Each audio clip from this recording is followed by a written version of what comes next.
오늘 본문 고린도전서 1장 18절부터 31절까지를 저와 여러분이 같이 한 목소리로 함께 봉독하시겠습니다. 십자가의 도가 멸망하는 자들에게는 미련한 것이요 구원을 받는 우리에게는 하나님의 능력이라. 기록된 바 내가 지혜 있는 자들의 지혜를 멸하고 총명한 자들의 총명을 폐하리라 하였으니 지혜 있는 자가 어디 있느냐 선비가 어디 있느냐 이 세대에 변론가가 어디 있느냐. 하나님께서 이 세상의 지혜를 미련하게 하신 것이 아니냐. 하나님의 지혜에 있어서는 이 세상이 자기 지혜로 하나님을 알지 못하므로 하나님께서 전도에 미련한 것으로 믿는 자들을 구원하시기를 기뻐하셨도다. 유대인은 표적을 구하고 헬라인은 지혜를 찾으나 우리는 십자가에 못 박힌 그리스도를 전하니 유대인에게는 거리끼는 것이요 이방인에게는 미련한 것이로되 오직 부르심을 받은 자들에게는 유대인이나 헬라인이나 그리스도는 하나님의 능력이요 하나님의 지혜니라. 하나님의 어리석음이 사람보다 지혜롭고 하나님의 약하심이 사람보다 강하니라. 형제들아 너희를 부르심을 보라. 육체를 따라 지혜로운 자가 많지 아니하며 능한 자가 많지 아니하며 문벌 좋은 자가 많지 아니하도다. 그러나 하나님께서 세상의 미련한 것들을 택하사 지혜 있는 자들을 부끄럽게 하려 하시고 세상의 약한 것들을 택하사 강한 것들을 부끄럽게 하려 하시며 하나님께서 세상의 천한 것들과 멸시받는 것들과 없는 것들을 택하사 있는 것들을 폐하려 하시나니 이는 아무 육체라도 하나님 앞에서 자랑하지 못하게 하려 하심이라.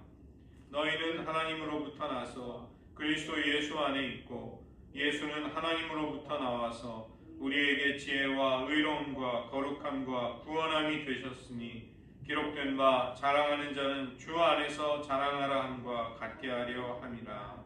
아멘. 기도하시겠습니다. 하나님, 저희를 고난주간의 화요일을 맞이하여 그리스도께서 우리를 구원하시는 하나님의 능력과 지혜가 됨을 깨닫고 그 구속의 신비를 즐거워하고 또 감사하면서 전도에 미련한 것으로 하나님이 뭇 영혼들을 구원하시기를 기뻐하실 때 우리들의 입술의 증거와 선한 행실이 주님을 전하는 도구가 되게 하여 주시옵소서. 모든 말씀 예수님의 이름으로 기도드립니다. 아멘. 오늘 사도 바울은 십자가의 도가 하나님의 능력이 된다는 것을 말씀합니다. 지혜에는 두 가지의 종류가 있는데 세상적인 관점의 지혜와 하나님의 관점의 지혜가 있습니다. 세상적인 관점으로 볼 때 그리스도의 십자가는 거리끼는 것이요 미련한 것으로밖에 보이지 않는다는 것입니다. 그러나 하나님의 관점에서 볼 때 십자가는 구원하시는 하나님의 능력과 참된 지혜가 되는 것이죠. 사도 바울은 우리들에게 세속적인 관점이 아니라 영적인 관점에서 십자가를 바라보라, 이것을 권면하고 있습니다. 바울은 고린도 성도들의 잘못된 생각을 지적하면서 어찌 보면 그는 그들이 따랐던 여러 분파 중에서 아볼로파를 어느 정도 염두에 두고 그들의 관심을 촉구하는 것입니다. 그런 사람들은 수사학과 헬라 철학의 지혜에 매료된 사람들이었고 복음도 말의 지혜를 가지고 전하고 설명할 수 있다고 여겼던 사람들인 것이죠. 그래서 이 18절의 말씀은 17절과 연결이 되어 있는 것입니다. 사도 바울은 그리스도의 복음을 단순하고 명료하게 선포했지만 고린도 교회 성도들 중에는 십자가의 복음에 숨겨진 어떤 신비한 영적인 의미가 더 있다고 생각했던 그런 사람이 있었던 것이죠. 초대교회를 어지럽혔던 이단들 가운데 영지주의자들이 이제 그런 영향을 교회에 끼쳤을 것입니다. 그러나 그들처럼 교묘하게 인간의 지혜를 추구하고 그것을 따라가다가 구원의 능력을 잃어버릴 수 있다. 그리스도의 십자가를 헛되게 할 수 있다. 이렇게 바울은 경고하는 것입니다. 십자가의 복음은 그것을 대하는 자들에게 어떻게 다르게 나타나는가를 말씀하는 것이죠. 인간적인 지혜를 추구하는 자들에게 그리스도의 십자가는 미련하게 보이지만 구원을 받는 사람들에게는 하나님의 능력이 된다는 것입니다. 즉 멸망하는 자들과 구원받는 자들이 차이가 나는 것은 그들이 인간적인 지혜를 추구하는가 하나님의 지혜를 추구하는가에 따라 그 극명한 차이가 거기에서 갈라지는 것입니다. 인간적인 지혜를 추구하는 자들은 멸망에 이르는 자들이 되고 그들은 십자가의 복음을 미련한 것으로 간주하는 것이죠. 바울은 인간의 지혜를 추구하는 것이 왜 미련하고 멸망에 이르게 되는가를 구약 성경의 이사야 29장 14절을 인용하는 것입니다. 과거의 이스라엘 백성들은 자기의 입맛대로 하나님의 말씀을 해석하고 하나님의 뜻을 저버림으로써 멸망을 당하게 됩니다. 하나님이 지혜의 자들과 총명한 자들의 그 지혜와 명철을 신비스럽게 없애버리심으로써 그들은 어디에서도 지혜와 구원에 이르는 도를 발견하지 못했는데 그러한 일이 지금도 반복이 되고 있다. 그래서 바울은 하나님의 지혜를 등한시하고 인간의 지혜를 주장하는 것은 겉으로 볼 때 지혜로워 보이지만 사실은 미련한 것일 뿐만이 아니라 멸망에 이르는 길이다. 이것을 지적하는 것입니다. 두 번째로는 20절과 21절에서 세상적인 지혜로는 하나님을 알 수 없다고 이야기하는 것이죠. 지혜자가 어디 있느냐 이것을 반문하고 있습니다. 이사야 선지자도 이사야 9장 12절에서 애굽의 지혜로운 모사들에게 하나님이 애굽에게 정한 뜻을 너희가 알 수 있느냐 이렇게 질문을 했던 것이죠. 애굽의 지혜자들은 하나님이 하실 일을 알지 못하였습니다. 똑같이 세상의 지혜자들은 하나님의 지혜를 알지 못한다는 것입니다. 바울은 그것을 너희 중에 선비가 있느냐 변론가가 있느냐 이렇게 반문하는 것이죠. 선비라는 것은 유다의 랍비들, 서기관들, 성경학자들을 가리키는 것이고 변론가들은 헬라의 철학자들을 가리키는 것입니다. 유대인들은 메시아의 이상과 그 비전을 집요하게 붙들고 있는 사람들이었지만 정작 메시아이신 예수님이 자기들의 곁에 오실 때 그분을 알아보지 못합니다. 헬라인들은 십자가에 죽은 그리스도를 저주받아 죽은 불량배, 범죄자로 간주하지만 거기에 담겨있는 하나님의 엄청난 구원의 세상을 통치하시는 하나님의 계획을 알지 못했던 것입니다. 하나님은 미련하고 저주받은 것으로 간주되었던 십자가를 통해 세상을 구원하심으로 인간의 지혜가 미련한 것임을 아무것도 아닌 것을 폭로하셨던 것이죠. 그래서 바울은 이 세상의 지혜를 가지고는 하나님의 지혜를 알 수 없다 이렇게 말씀합니다.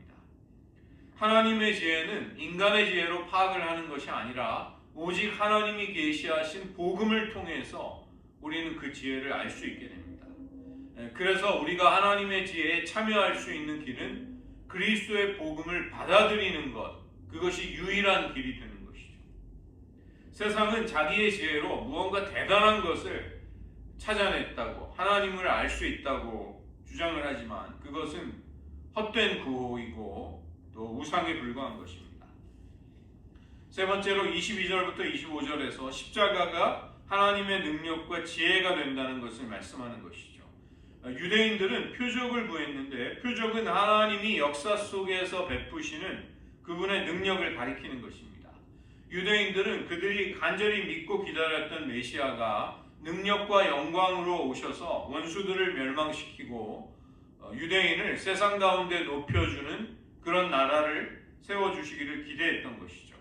그 권능은 메시아의 권능은 역사 속에서 구체적으로 드러나고 현시되는 구원의 증거가 된다고 생각했던 것입니다. 그 때문에 십자가에 달리신 그리스도는 능력과 영광이 아닌 연약함과 저주의 상징으로밖에 그들의 눈에는 보이지 않았던 것이죠. 그리스도의 십자가는 그들을 영광스럽게 세워주는 것이 아니라 우리들을 걸려 넘어지게 하는 것이다. 헬라어로는 스칸달론, 스텀블링 블럭, 걸려 넘어지게 하는 것이다. 유대인들은 거리끼는 것이다. 거리끼는 것이 스칸달론입니다. 영어에 스캔들이라는 말이 있죠. 추한 소문. 그래서 그 스캔들이라는 말이 이 스칸달론으로부터 나온 말입니다. 헬라인들에게는 지혜가 하나님이 세상을 통치하시고 주관하시는 그런 심오한 세계 인식, 이러한 깨달음과 관련이 되어 있었습니다. 그런데 강도들과 함께 정죄를 받고 십자가에 달려 죽은 그리스도는 저주와 수치의 상징이기 때문에 그런 인물을 하나님의 아들이라고 믿는다는 것은 헬라인들에게 넌센스, 말도 안 되는 것, 헛짓거리, 어처구니가 없는 헛소리에 불과했던 것이죠. 그러나 사도 바울은 24절에서 오직 부르심을 입은 자들에게는 유대인이나 헬라인이나 그리스도는 하나님의 능력과 지혜가 된다고 선포하고 있습니다. 이 부르심을 입은 자들만이 세상적인 관점이 아닌 하나님의 관점으로 지혜를 추구하고 깨달을 수가 있게 됩니다. 세상의 지혜가 아닌 위로부터 오는 지혜, 그것이 우리에게 그리스도의 십자가가 하나님의 능력이 된다는 것을, 하나님의 지혜가 됨을 알 수 있게 해주는 것이죠.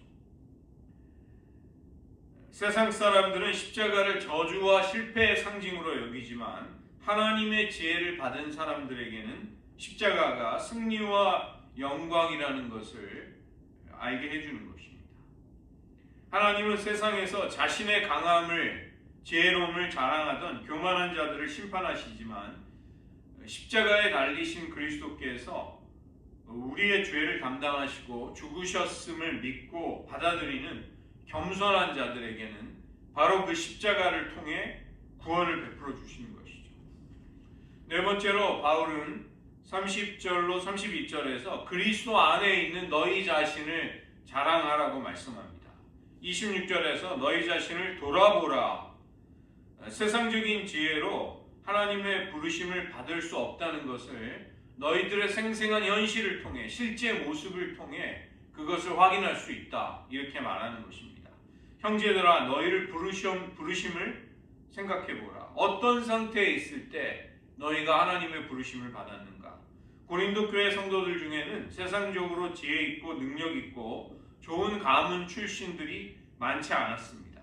그들이 미천한 가운데 있을 때 하나님의 부르심을 받았는데 어찌하여 너희들은 인간적인 지혜를 자랑하고 의지하려고 하는가? 그것을 부끄러워해야 한다. 세상적인 지혜와 능력으로 부름을 받지 않았다고 할 때 그러한 것들을 자랑하는 것은 전혀 하나님의 부르심에 맞지 않는 것이죠. 27절로 29절에서 미련한 자를 하나님이 왜 부르셨는가? 거기에 하나님의 어떤 계획이 있는가를 말씀합니다. 하나님은 미련한 자들을 택하셔서 세상의 지혜자들을 부끄럽게 하시는 분이십니다. 비록 세상에서는 가장 미천한 자라 할지라도 하나님의 부르심을 받게 된다면 세상의 가장 지혜롭고 똑똑하고 권세 있는 자들보다도 더 자랑스러운 존재가 된다는 것을 말씀하는 것이죠. 하나님의 가장 미련함이 세상의 가장 지혜로운 것보다 더 지혜로운 것입니다. 바울은 그리스도인이 자랑해야 할 지혜가 무엇인지를 설명하고 있는 것이죠. 참된 지혜가 그리스도 안에 있다는 것입니다. 유대인들은 그리스도를 스칸달론, 거리끼는 것, 걸려 넘어지게 하는 것, 헬라인들은 십자가를 미련한 것으로 여기지만 우리가 자랑스러워해야 할 지혜는 바로 그리스도이신 것이죠. 그분은 하나님께로부터 오셔서 우리의 지혜와 의로움과 거룩함과 구속함이 되신 것입니다. 여기 우리의 지혜가 되신다는 것을 세 가지의 측면에서 지혜의 속성이 의로움과 거룩함과 구속함으로 우리에게 임한다는 것을 말씀하는 것입니다. 그리스도께서 우리를 어떻게 변화시키셨는가? 우리를 의롭게 하셨고 거룩하게 하셨고 우리를 구속하셨다. 그리고 궁극적으로는 그리스도야말로 우리의 의로움과 거룩함과 구속함이 되신다. 이것을 말씀하는 것입니다. 세상이 멸시하던 깔보던 그리스도의 십자가를 통해 하나님은 이 세상 지혜의 미련함과 허망함을 폭로하시고 드러내시는 것이죠. 세상의 지혜와 총명을 폐하리라는 이사야 선지자의 예언이 이사야 29장 14절이 십자가에서 성취되었다. 이것을 바울은 증언하고 있습니다. 이 세상의 지혜를 가지고는 자기 아들을 십자가에 내어주신 하나님의 사랑을 이해할 수 없고 깨달을 수 없고 영광스러운 구원에 이를 수가 없는 것이죠. 그래서 하나님은 이 십자가의 도를 전하는 아주 미련한 방법으로 자기의 백성들을 부르시고 구원하십니다. 말의 지혜가 아닌 복음을 전하는 그 미련함을 가지고 사람들을 구원하신다는 것입니다.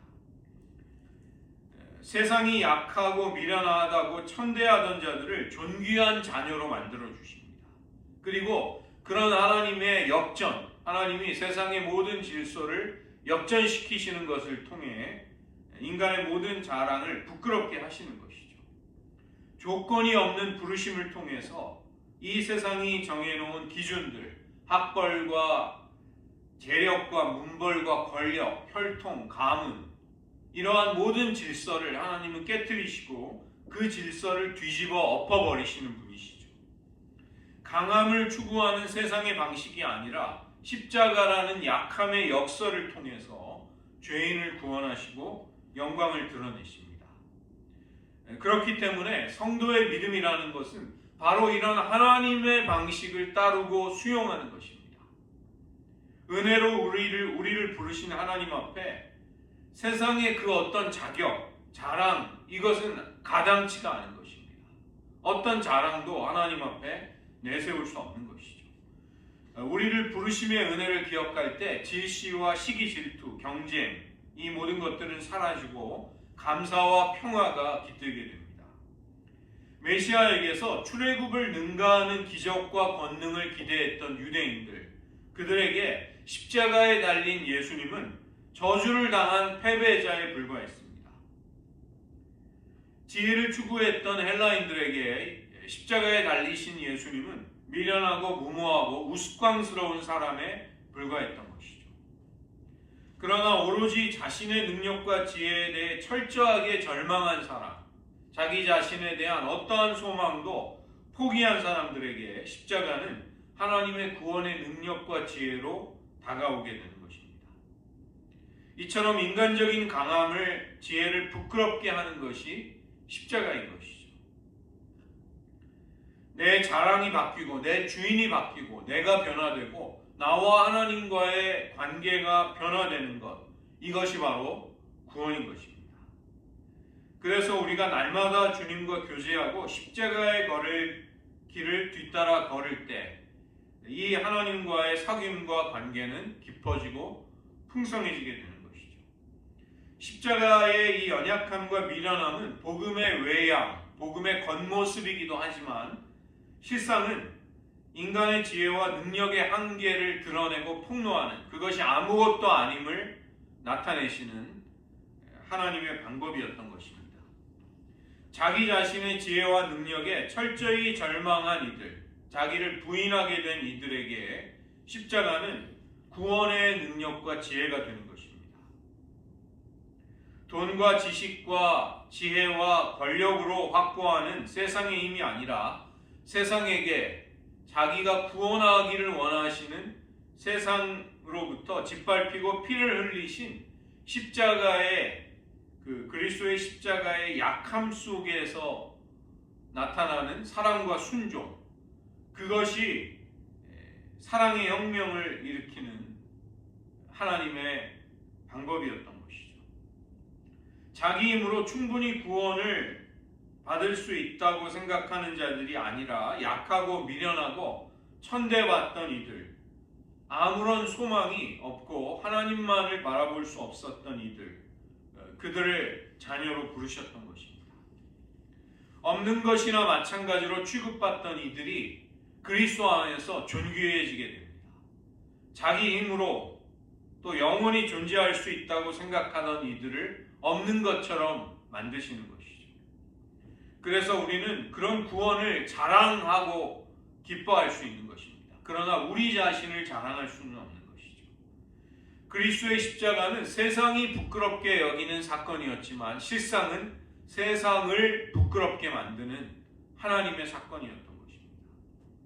하나님이 인간의 몸을 입고 자신의 피조물처럼 되어서 우리 곁으로 오신 이 성육신, 이 성육신도 충분히 스칸달로 걸려 넘어지게 하는 것이 되고 또 허튼 소리로 취급을 받았던 것이죠. 그렇다면 세상을 다스리는 신이 자신의 권세와 존재감을 과시하는 대신에 피조물들에 의해서 허망하게 십자가에 달려 죽는다는 것을, 그런 신을 찬양하고 추앙한다는 것을 아무도 받아들일 수 없었던 것입니다.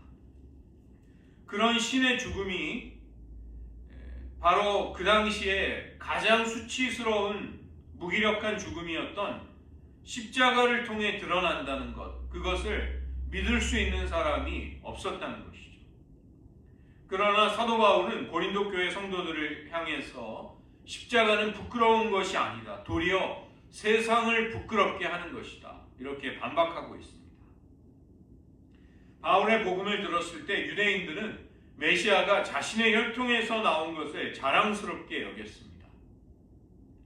그리고 그 메시아가 다윗과 솔로몬의 시대와 같은 부강한 왕국을 건설해 주기를 기대했던 것이죠.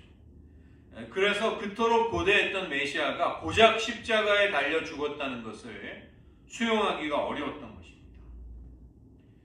신명기에도 보면 나무에 달려 죽은 자는 하나님의 저주를 받은 자라고 말씀하고 있다면 어떻게 여호와의 저주를 받아 나무에 달려 죽은 자가 메시아가 될 수 있는가? 이해할 수 없는 것이었죠. 지혜를 추구하던 헬라인들에게도 예수님은 미련하고 무모한 사람에 불과하였습니다. 그러나 우리 자신의 인간의 지혜와 인간의 능력에 철저히 절망한 사람들에게 예수님의 십자가는 하나님의 구원의 능력과 지혜로 다가오게 되는 것이죠. 세상에서는 강한 것이 곧 선한 것입니다. 옳고 그름의 기준을 강한 자들이 결정짓습니다. 그런 세상 속에서 그리스도의 십자가는 약함의 상징일 수밖에 없는 것이죠.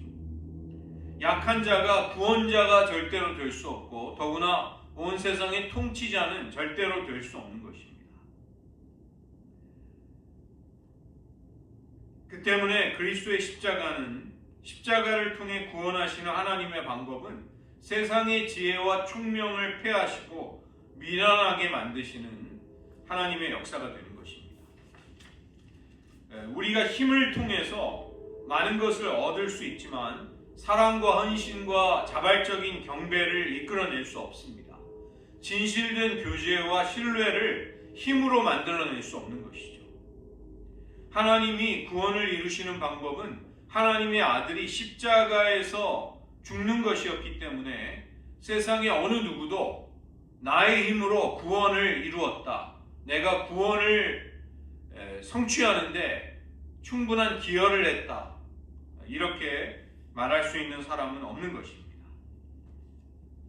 스스로 자기의 인생을 구원할 수 있다고 생각하는 사람들, 자기 잘못을 자기가 만회할 수 있다고 생각하는 사람들, 그러한 사람들을 미련하게 부끄럽게 만드는 것이 바로 십자가인 것이죠. 고린도 교회 성도들이 왜 분열하는가? 그들이 세상의 지혜를 따르고 하나님의 지혜를 따르지 않았기 때문이다. 사도 바울은 그렇게 문제를 진단했던 것입니다. 성도들이 십자가의 복음을 미련하게 낮게 여기는 세상 가운데 살았던 것은 사도 바울 당시나 지금이나 마찬가지입니다. 우리가 이런 세상의 물결과 흐름에 흔들리지 않으려면 오늘 말씀 속에서 참된 지혜가 무엇인지를 깨닫고 그것을 붙들어야 하겠습니다.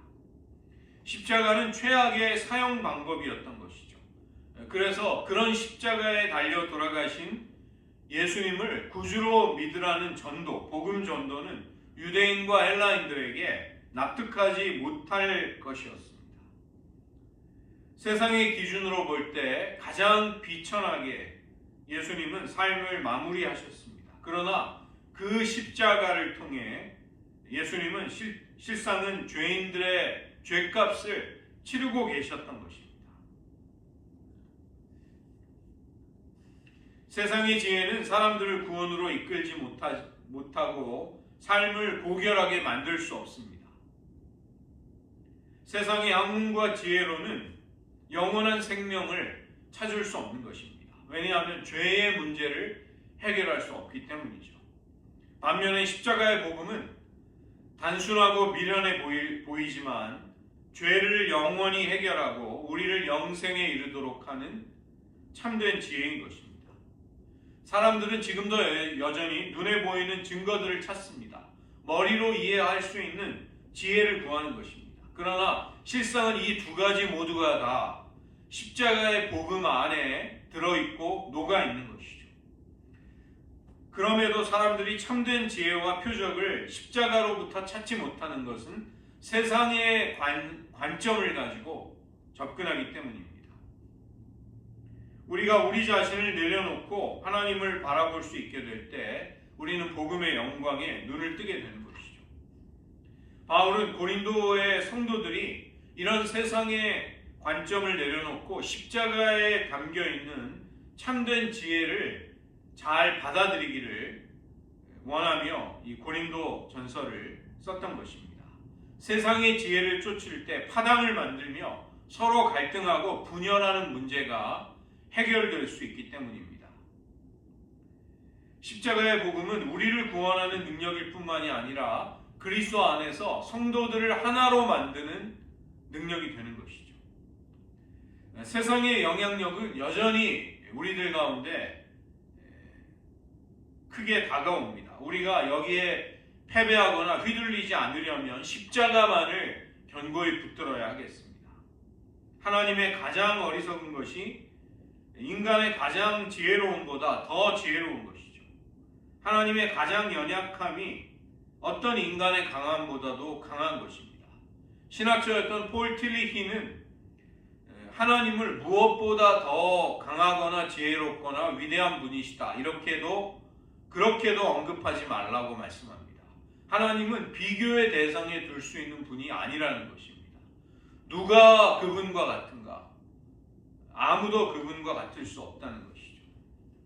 이것은 하나님의 길과 그분의 생각이 우리의 길과 우리의 생각과는 차원이 다르기 때문입니다. 그래서 그리스도의 십자가는 멸망과 구원이 나누어지는 결정적인 기점이 되는 것입니다. 세상의 지혜로는 이 신비하고 위대한 진리를 이해할 수가 없는 것이죠. 그러나 우리는 오늘 믿음으로 십자가의 도를 받아들인 하나님의 백성이 되었습니다. 약하고 어리석은 것처럼 보이지만 결국은 그리스도의 십자가만이 우리를 구원하고 우리를 살릴 것입니다. 이 위대한 그리스도의 십자가의 능력을 믿고 의지하는 오늘 하루가 되시기를 주님의 이름으로 축원드립니다.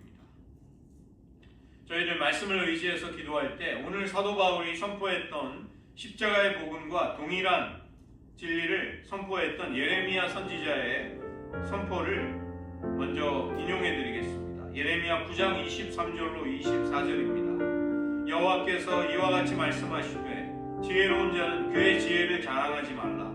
용사는 그의 용맹을 자랑하지 말라. 부자는 그의 부함을 자랑하지 말라. 자랑하는 자는 이것으로 자랑할지니 곧 명철하여 나를 아는 것과 나 여호와는 사랑과 정의와 공의를 땅에 행하는 자인 줄 깨닫는 것이라. 나는 이 일을 기뻐하노라. 여호와의 말씀이니라. 하나님은 우리들에게 우리 자신을 자랑하는 대신에 오직 그리스도의 십자가만을 자랑할 수 있도록 우리를 구원의 부르심으로 불러주셨습니다. 이 시간 그 큰 사랑을 감사드리면서 우리의 마음에 여러 가지 미혹과 도전이, 시험이, 고난이 찾아올 때마다 우리가 결단하고 하나님께 고백드리는 것은 하나님, 저희들 온전히 하나님의 지혜와 하나님의 능력만을 의지하겠습니다.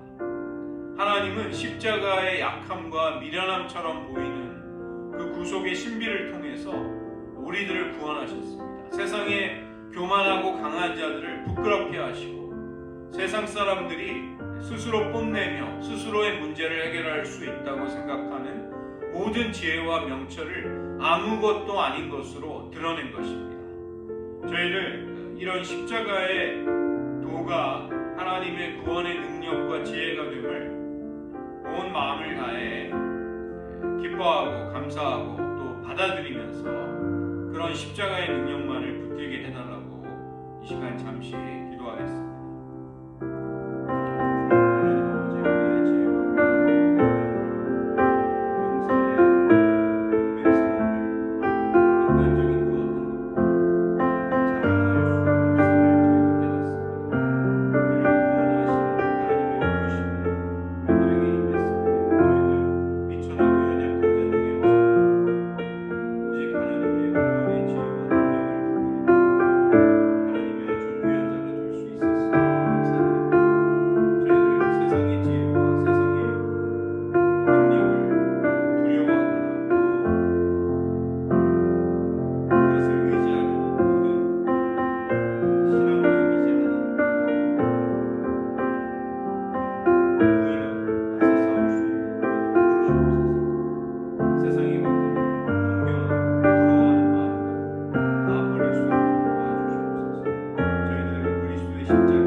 세상 사람들이 결코 세상의 지혜로는 깨닫거나 헤아릴 수 없는 십자가의 구속의 신비와 사랑을 우리들에게 허락해 주심을 감사드립니다.